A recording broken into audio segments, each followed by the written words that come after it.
What up, everybody? This is Dustin Coyle. These are some intelligent thoughts, and this is the Daily Wager for Tuesday, April 11th, the year 2017 of our Lord. Yesterday was okay, not fantastic. I picked a lot of weird. I guess actually the only thing that was the problem was my Warriors loss. I picked some heavy underdogs and almost won some pretty big. I had one 7.5 to 1 favorite. I barely lost on, which kind of sucked. And I had a 57 to 1 underdog on both of these. Then I actually got kind of close to as well. Just parlaying underdogs together, money lines. Neither of them worked, but it was a pretty small investment to lose just for the possibility to get that. I parlayed Golden State and Boston, like I said. That's a bad loss for Golden State. Probably their worst loss of the year, even worse than when they lost to the Lake Show. But Utah didn't play Hayward, their best player, or probably their best player, their best scorer for sure. And they didn't play, I think, Derek Favors either. Who else was it they didn't play? Let me peek at it real quick. Yeah, not Derek Favors. God damn it. Rodney Hood, my bad. I looked it up and I forgot it already. But yeah, I think they had 12 more field goal attempts on the road. It was a comeback victory at Golden State. You know what I mean? That's something that doesn't happen a whole lot. George Hill had 20 points. Joe Johnson had, I think, 13 points in the fourth quarter, 19 points overall. He had 5 threes. Yeah, the Jazz didn't have Derek Favors either. Yeah, Derek Favors, Rodney Hood, Neto, or Gordon Hayward. And they really exploited the Warriors on the glass. The Warriors need to get to some rebounding, and honestly, part of that's going to be Kevin Durant. Kevin Durant is going to have to be a 9-rebound-a-game guy again real soon, or they're going to be somebody that could be exposed. Their first-round matchup against Portland, probably not likely that they're going to lose that one. If Portland hadn't lost Nurkic, I don't think he's coming back yet. I think the only real option is pretty late in the playoffs if they're still around. But they hadn't lost Nurkic, I think that we would have seen them be able to exploit them a little bit and maybe take them to, 6 games or 7 games, maybe. But with no real bigs, no big presence really that's super, super effective, I think that the Blazers are probably not going to be able to exploit that hole, and that'll give the Warriors a little bit of time to get back into, figure out how they're gonna deal with that when the time does come. Interesting game though. Good for the Jazz, man. I like the Jazz. I'm happy to see their success recently. 18 boards, 20 points for 18 points, 20 boards for Rudy. Just great overall game there. Now enough of me rambling about dumb shit. Let's move on to the show for today. 5 games in the NBA, and we got 1 game in the MLB that just because of the size of the spread, I figured I'd take a hit on it, and we'll talk to you about a way to parlay that into, not parlay, basically a way to angle either your big money pick, or if the spread ends up dropping, you can actually angle it to be a guaranteed win, or a guaranteed not to lose. We'll talk about how to do that, which I have started to. You don't win much money doing that, but it's literally a guarantee. You either break even or you win money, so it's pretty fucking cool.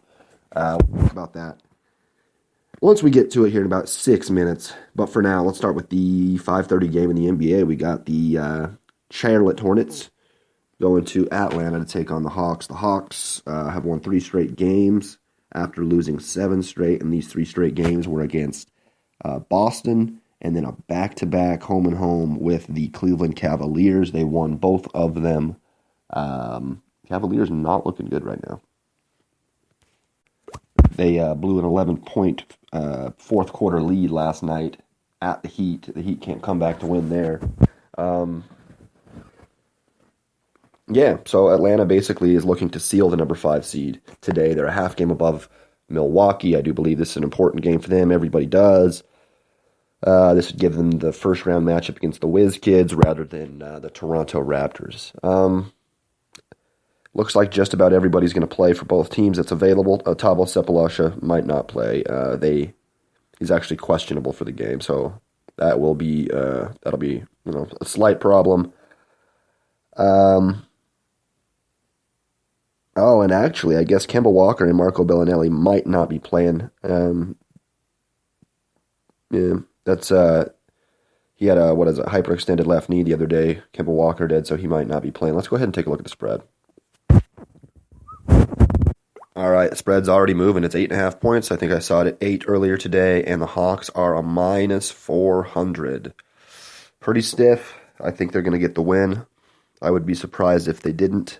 I liked it earlier today when they were like a 320 or whatever the fuck it was. But Charlotte's not going to beat them without Kemba Walker. So, I'm going to go ahead and take that minus 400. I think that's a good play. And we move on. One thing, if Kemba Walker does play, I actually might wait just till right before, the game starts. Because if Kemba Walker does play, I think that the Hawks are still going to win. But your spread's probably going to be you'll probably like a minus 195 or something rather than the minus 400. So you get a lot better bang for your buck and a lot less investment there if you just wait it out, I think. And even if the spread it's not going to get much big. It might hit 500, but if Walker doesn't play, it probably doesn't matter one way or the other on that side either. So move on. 6 o'clock. Oklahoma City Thunder locked in at the number 6 seed, going to Minnesota to take on the Young Guns, locked into the number out of the seeds. OKC's got 2 games left. So does the Wolves. It's pretty unclear who's going to be playing today. Robertson, Steven Adams, Russell Westbrook all might sit. They all might play. It really is like pretty 50-50, unclear as to who is going to be there.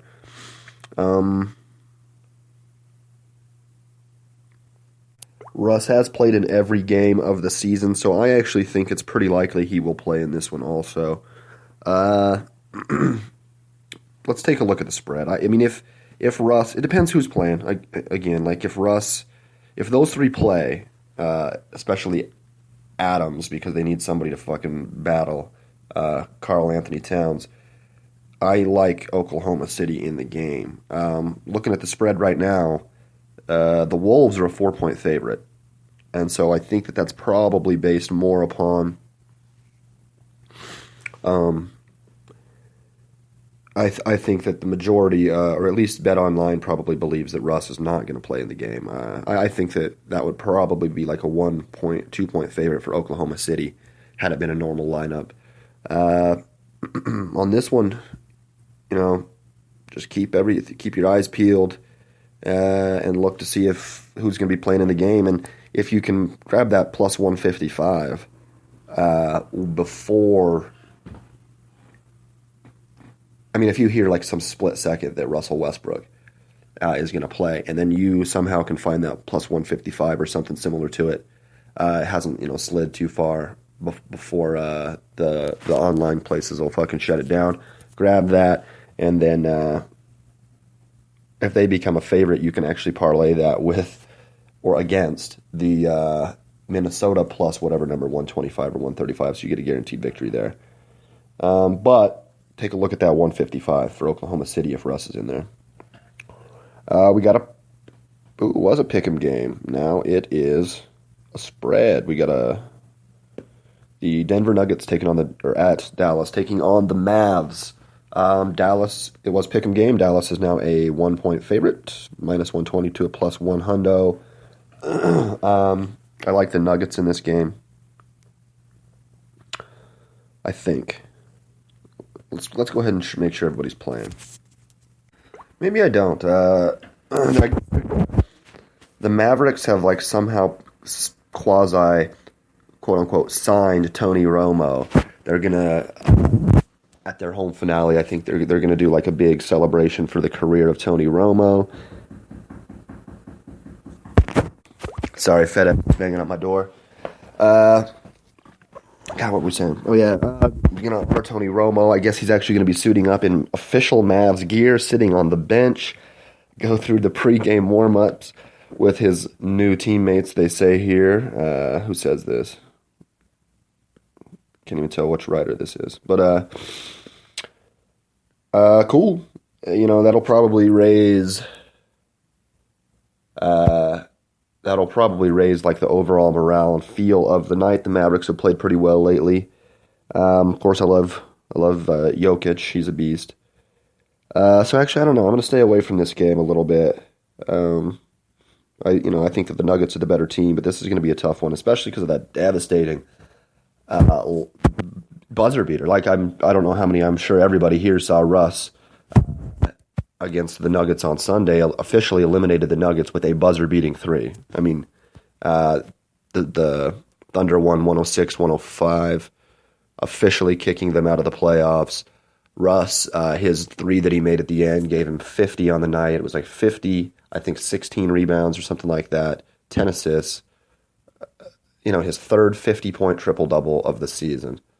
Dude's fucking ridiculous. But I mean, that heartbreaking loss kind of makes me wonder if we get a little bit of a letdown with just 2 games left for the Denver Nuggets, with nothing really to play for, being a kind of a younger team. Interesting to see how that plays out. So I guess I'm going to say stay away from it for a minute.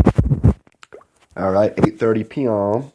We've got the New Orleans Pelicans at the Los Angeles Lakers. Lakers won 4 straight games for the first time in 4 years. Looking for a 5th. On Sunday, they beat the T-Wolves 110-109. D'Angelo Russell hits a game-winning 3 that kind of bounced around and then went in at the buzzer. Awesome game there. I guess I don't mind if the Lakers start winning now. We're probably not going to get the pick anyway. We might. But, I mean, I saw that the BPI, it's less than 50% likely that the Lakers are going to get a draft pick this year, which sucks. But that's how the game is played. But today, it's difficult to tell who is going to be available. For one team specifically, on Sunday, New Orleans played without AD and Boogie. They lost 123-101 at the Warriors. Boogie has a tendonitis in his right Achilles. AD just had a sore left knee.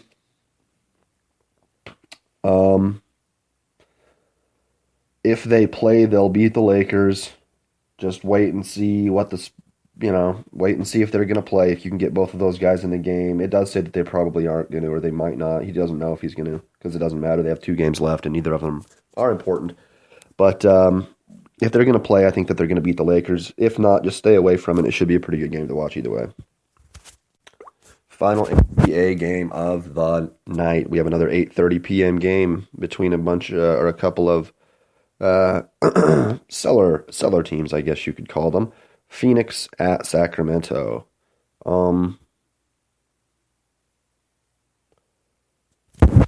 Sacramento missing the playoffs for the 11th straight season. That sucks for them. For me, it's not a major deal. And the Suns are on their way to back-to-back 50. They already have 57 losses, but 50-plus loss seasons. A couple of bright spots there, of course. A few bright spots, really. They have good. Marquise Chris is there, Devin Booker, Eric Bledsoe, and then some veteran leadership. This game, I have no idea what to think. I guess I would probably say the Kings. I just noticed we didn't even look at the spread on that Pelicans-Lakers game. We'll look at both of them at the same time. So back to the Pelicans-Lakers game. It's the Lakers are 3-point favorite at home. So I think that they probably don't know what to think of it either. Minus 148, Pels are plus 128. It's likely assuming that, the big 2 aren't playing. But, obviously if they are, that spread will change. You can get what you can. Pelicans will win the game. Kings are a 3-point favorite at home as well. Probably just the same thing. 2 pretty evenly matched teams, one of them being at home. Minus 152 for the Kings, plus 132 for Phoenix. I don't really know who to pick in this game, I would say. Just kind of lay off it, watch it if you want to. Should be good. Some of the NBA's future stars could be in the game. Definitely Devin Booker is probably going to be the most recognizable name in